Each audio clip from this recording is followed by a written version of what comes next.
Our group, and indeed many other groups around the world, have started to question, what if we looked at the off switches in inflammation? So instead of using drugs to block the on switch, we're studying what happens to turn off inflammation. From a basic science perspective, it really explains to us how the body defends itself against various traumas. This is the sort of basic biology that can in turn be applied, because inflammation underlies many prevalent diseases like Alzheimer's, atherosclerosis, diabetes. For many years, we've known the signals that start inflammation, and these are what we really target when we take anti-inflammatory drugs. But inflammation is an important way that the body defends itself.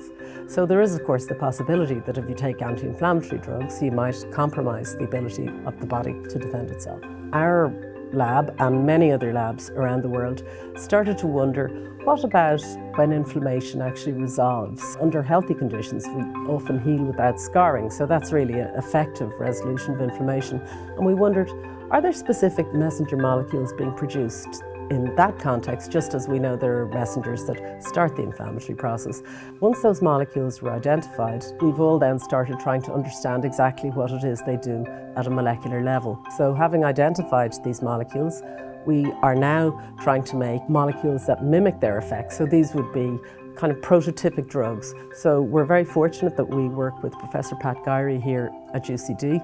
We work together, so he's developing these compounds and then we're testing them in various biological systems. What we're sort of proposing, and indeed others, is maybe a shift in the conventional therapeutic paradigm from anti-inflammatory drugs to ones that actively promote the resolution of inflammation by mimicking how the body resolves inflammation itself. One of the nicest things about my job is, of course, the training of the next generation, and that's essentially the legacy of anybody who's an academic researcher, is what the next generation are going to do. You can't really be a good mentor unless you have an opportunity to mentor really great people, which I have been so fortunate in my career. And of course, you can't really be a good mentor unless you have experienced good mentorship, which I'm very grateful for very generous and inspiring mentors that I've had over the years. So we're very grateful to our funders, to Science Foundation Ireland, to the Health Research Board, who have funded us for many years, to the Irish Research Council, the Juvenile Diabetes Research Foundation in New York, who are relatively new funders of our work,